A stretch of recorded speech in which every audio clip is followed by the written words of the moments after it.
Ladies and gentlemen, welcome back. My name is Ace and I've got more TF2 commentary here for you. Part 2 of the scout video on Reddit Europe, of course. We are now defending instead of attacking, of course. And I'm still playing as a scout, still rocking the same loadout of a scattergun pistol and of course the bat. And as you can see, I'm currently just camping out on the high ground because as a scout right now I can't really do a whole lot. I don't have any AoE damage like for example rockets or pipes or just stickies to spawn kill.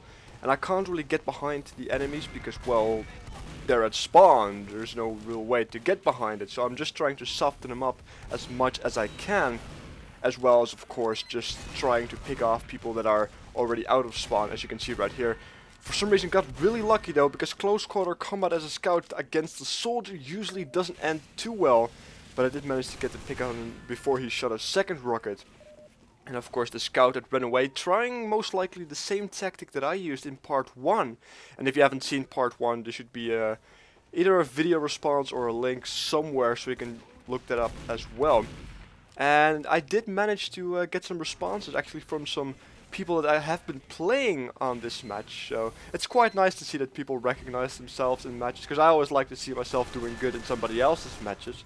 And so, I don't know, it seems like a fun thing if you can also then see yourself as well, especially if you are a regular on the server, for example. But that's completely besides the point, because right now as a scout I'm still being stuck. They still haven't taken first, so I can't really, you know, get behind them. A part of me is actually hoping for them to actually pick one or capture the first control point, so I can actually properly get behind them when they are moving up to second.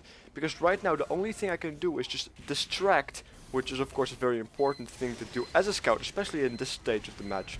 As well as of course soften them up, like I was saying. There's not a whole lot I can do there. They are trying to push up with Ubers. I'm just trying to distract all the rockets so the sentry there stays alive. And I believe they actually just taken the sentry out. I'm not entirely sure. No, they haven't. I always get a little bit confused because the sentry's on the high ground, and this is not really a position that I'm used to see a sentry. Because as you can see, there's two sentries in there.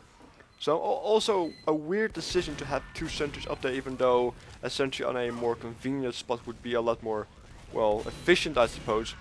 And there are some very nice ways on this map. If you look at the Halloween event of this map, the Man Manor, don't quote me on that.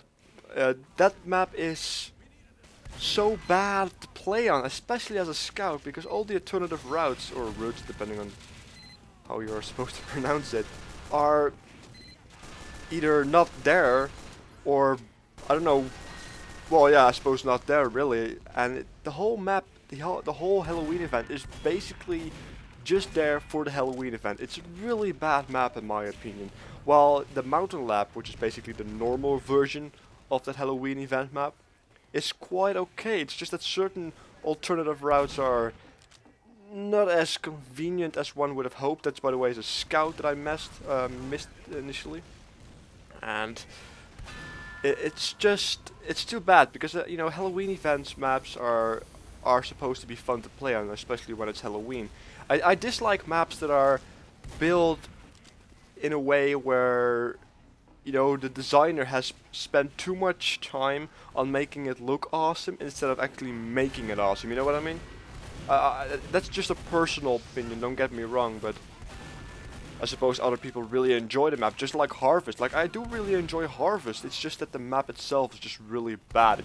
It's a map you can't take serious for that exact reason, because the map design is flawed. But it's a very fun map to play on nonetheless. And also I have some issues trying to hit people that are on my team, especially when there are spies. It's like, also on the Reddit servers they usually have like this pre-match event where you can kill your own team members. Like, most of my bullets don't even, you know, hit when I actually shoot them directly in their face. I'm not talking about projectiles or, you know, headshots. I'm actually talking about scattergun being harder to hit the enemy with. It's really weird. And I also have that issue when an enemy is disguised, or an enemy spy is disguised as my team members, but that might just be me. Do get some nice picks though in this match while we are defending, and I don't even get first, which means we have a flawless victory on the defensive side. And this video is about to come to an end. So let me know if you actually saw yourself in this video. Because I do know that some people in part 1 actually suicided for no apparent reason, and they have been called out on that, which was quite funny to see. But I don't know, perhaps you could see some other mistakes as well. And before I forget, a quick heads up for this weekend. I will be trying to get a lot of Guild Wars 2 content out. So if you don't like Guild Wars 2 or are not interested in that, I am not forcing you to watch it. This is why this is YouTube after all. You can decide what the hell you want to watch yourself. But just a heads up so you don't suddenly think that I have forsaken everything else, if you know what I mean. But if you do want to watch it, please do. If you want to see something specific, maybe from Guild Wars or TF2 wise or any other game, let me know as well. And I will catch you guys next time.